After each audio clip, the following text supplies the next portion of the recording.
S.B. Tyagi. Welcome to this discussion. You're eminently qualified to contribute to this. Sometimes it's good to be pessimist. You hope for the best, but you prepare for the worst. So I think that we'll come to solutions immediately. I want to bring Captain S.B. Tyagi. Captain Tyagi, you heard all the three experts say what they said. What are your opening comments? Thank you, Dr. Batra. I'll bring a bit of perspective in whatever has been said so far. And I go back to 1915. There was a seminar in United Service Institute, USI, which is think tank of armed forces. And it was themed on Vision 2020. And there were High Commissioner from Dhaka and Japan, and Mr. Parthasarathi was also there. And they said that the window for India to become superpower will not be 2020, much against the wishes of Dr. Abdul Kalam. And around the same time, I think the seminar was in January, and there was a question in Quora. Quora, they keep on asking question and answer. There was no question there, which I answered. Question was, will India be superpower in 2020? And I responded that India will be superpower only in 2050, provided we avoid civil war in 2020. And since there was a very short answer, later on I dwell upon this idea and did a bit of research. And then in June, I wrote an article which had title Civil War is Inevitable in India. And I, at that time in 1915, I read the indicators. I received a few indicators as a student of sociology. I have gone through whatever is being discussed, and I realized that 2020 is probably the time where the calcification of ideologies, hardening of beliefs will take place to such an extent there will not be any compromise in those ideologies, those beliefs, and there would be time. Remember that Modi was nowhere in the scene. Prime Minister of today was nowhere in the scene, but there were indication, and I also saw one first-hand witness that when I traveled from Dasna to Shaheed Bhagat Singh Nagar, I have a house in Nainital and keep going there. The entire route used to be full of green flags. And I am not talking about in any way communal feeling, but there was kind of scene. Then only last year when I again traveled on the same road, all the roadside shops and houses had saffron flags. Again, it indicates that there is transformation in the society, whether we like it or not, but it is organically taking place. And now if you see the changing demographies in Kerala, in West Bengal, and in J&K, these are three hotbeds. And these three hotbeds in the center, Delhi being another place where we have seen NRC and NPR protest. And later on, we have also seen what is happening all around India. Maybe it is Ahmedabad, maybe it is Kolkata, maybe some other places.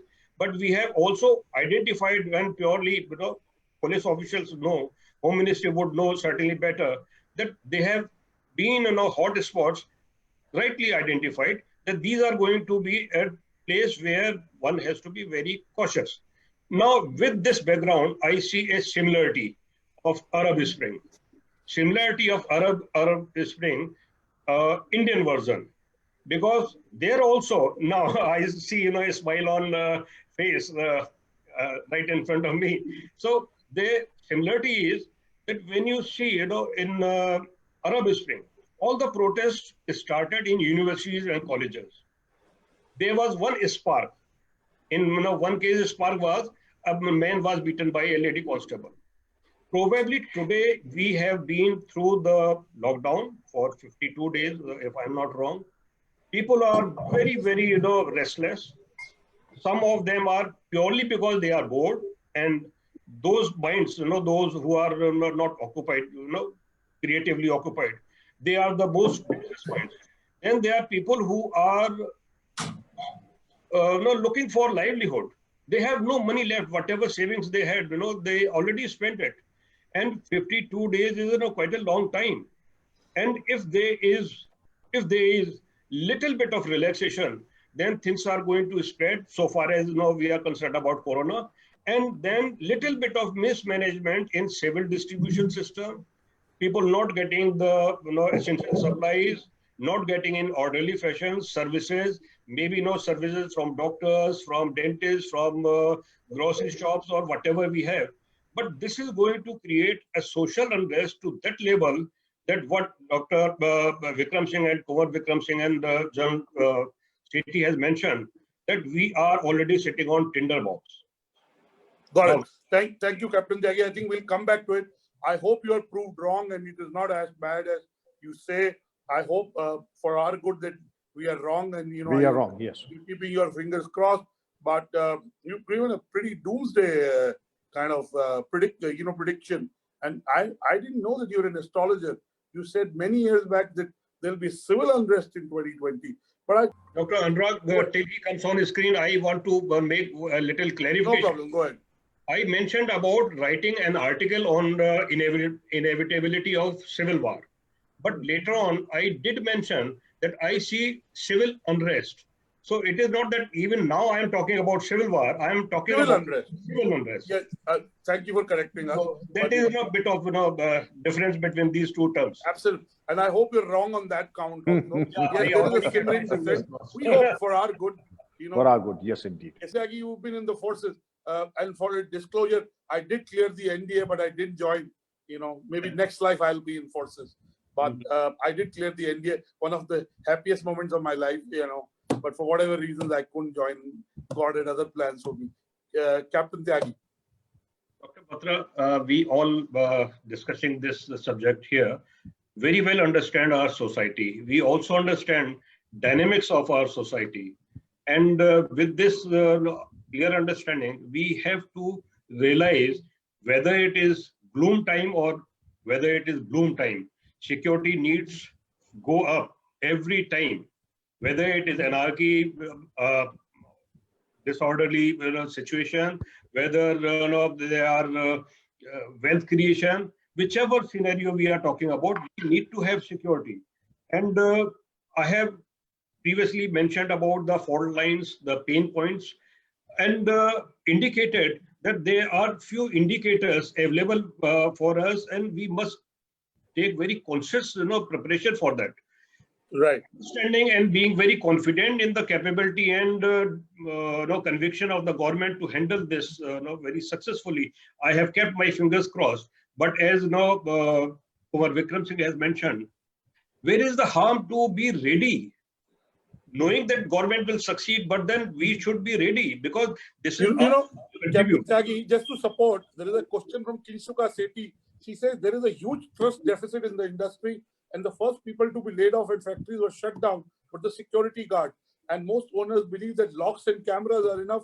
No humans are required to guard. Kinsuka Sethi is asking this and commenting. So, and then also similar is Rajesh Kumar Kant, KNTH. Downsizing the security setup with less importance of physical security will lead to extreme unemployment, and the gap between security need of establishment and actual deployment post downsizing due to cost factor will eventually add to the unrest and security concern. And there are similar questions. There are lots of. That means you got people 26 questions. So to respond these questions, I take background again, from the inputs which I keep getting. I have about 7,000 members, security and safety professionals world over, from Bolivia to Brazil, from America to Canada and the UK. And I keep getting inputs from chiefs of security and those who are in managerial position to take the decision. And their indications were that many places, industries were deserted. Security guards left their positions. But contrast is that in India, Kumar Vikram Singh will support, but I have my separate channel of getting input.